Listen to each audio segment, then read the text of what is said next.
Hello everyone, कैसे हैं सारे बच्चे? सभी बच्चे बिल्कुल ठीक हैं, बिल्कुल बढ़िया बेटा। तो वापस से आ जाइए फटाफट से अपनी क्लास में।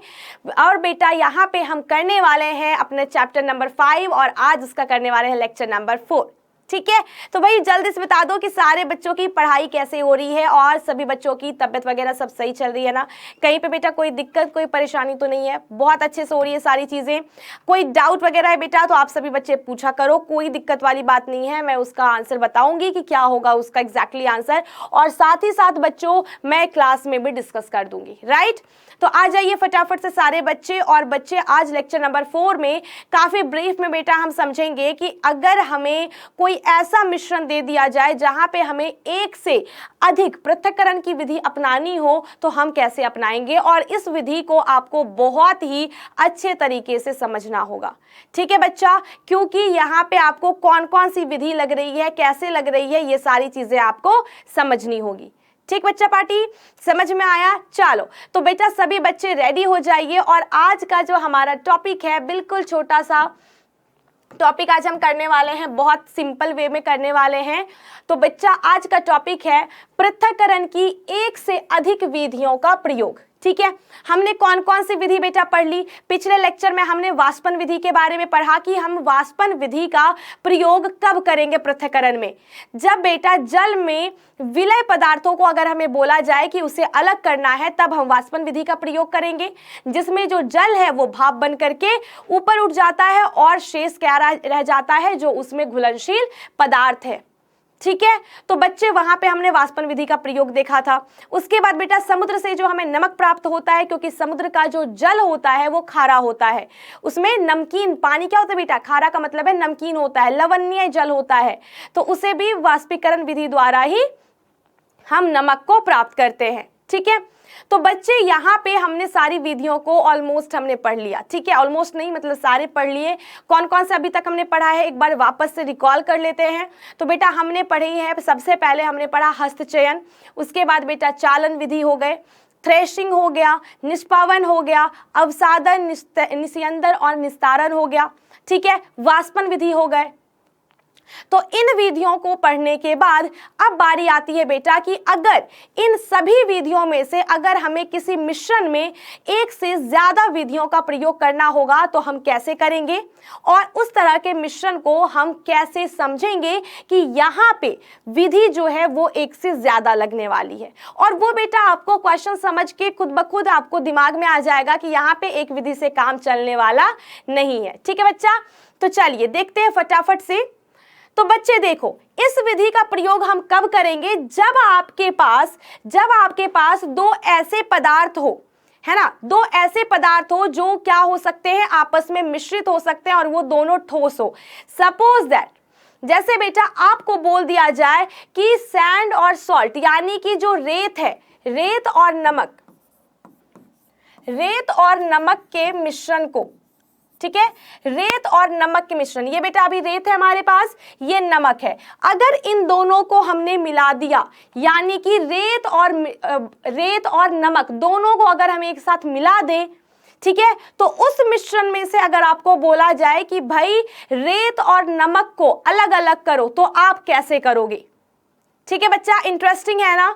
तो चलिए समझते हैं कि रेत और नमक के मिश्रण को हम कैसे अलग अलग करेंगे। तो हमारा जो मिश्रण की जो विधि हम अपनाने वाले हैं, कौन कौन सी अपनाएंगे?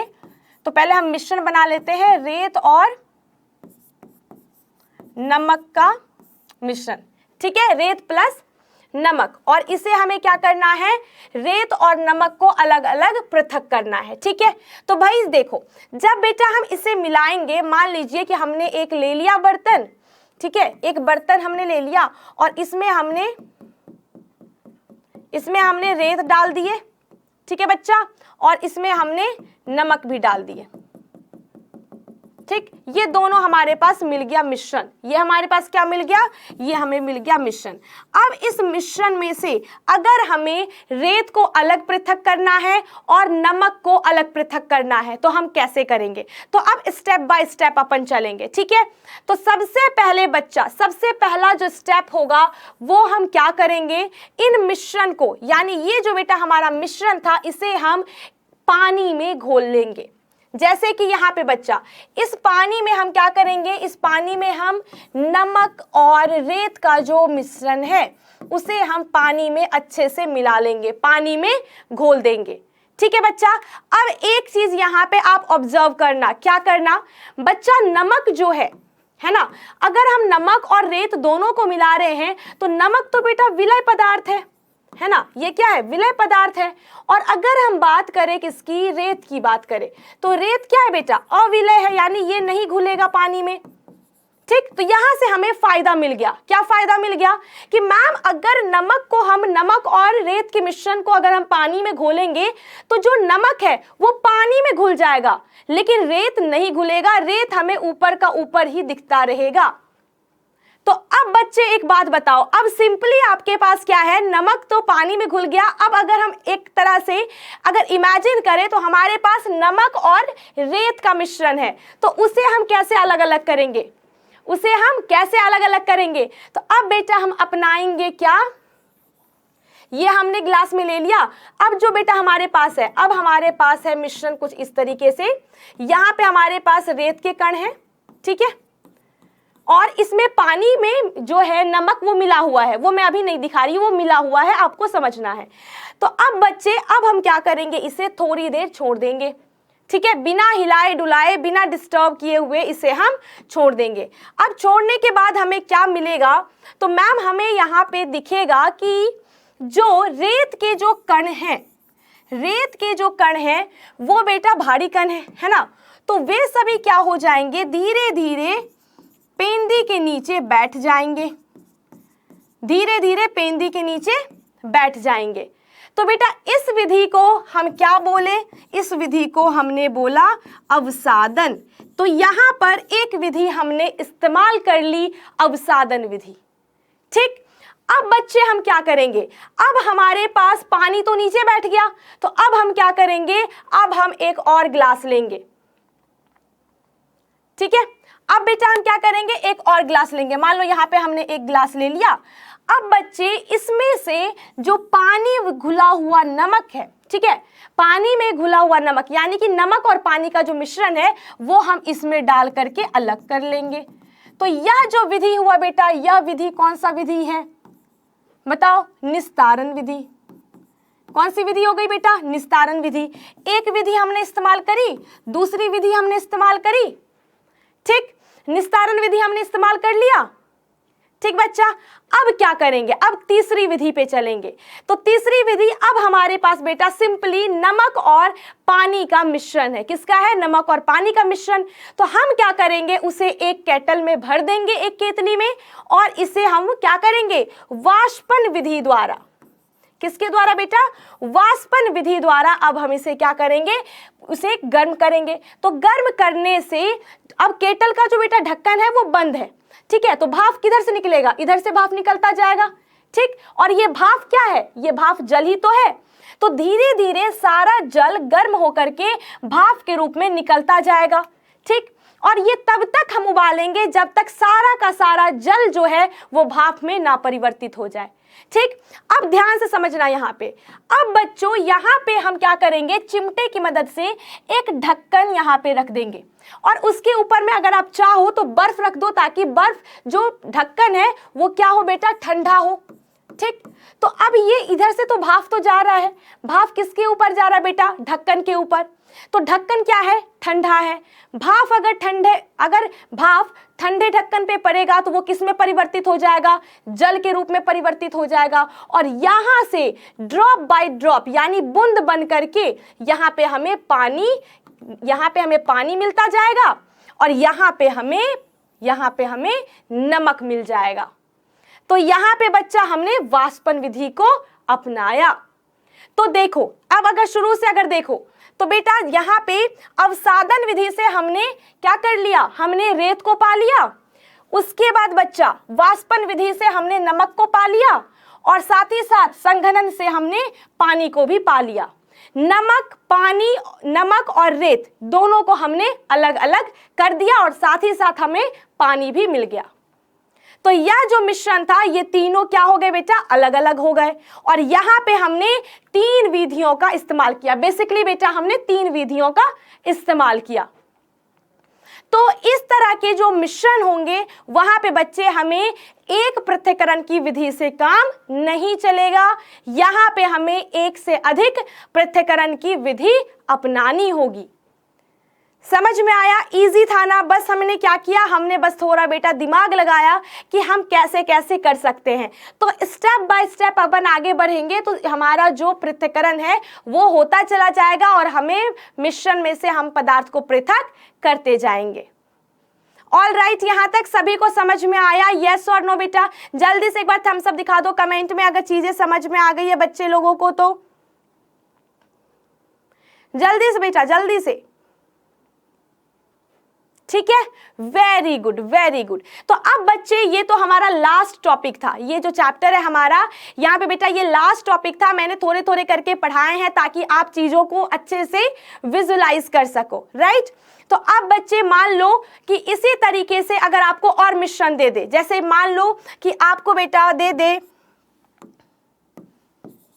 नमक और लौह कण, है ना, लोहे का जो बेटा कण होता है, अगर नमक और लौह कण का दे दे मिश्रण कि भाई इसे पृथक करके दिखाओ, इसमें से लौह कण को पृथक करके दिखाओ, कैसे करोगे? तो बेटा नमक फिर से क्या है, विलय पदार्थ है, ये तो पानी में घुल जाएगा।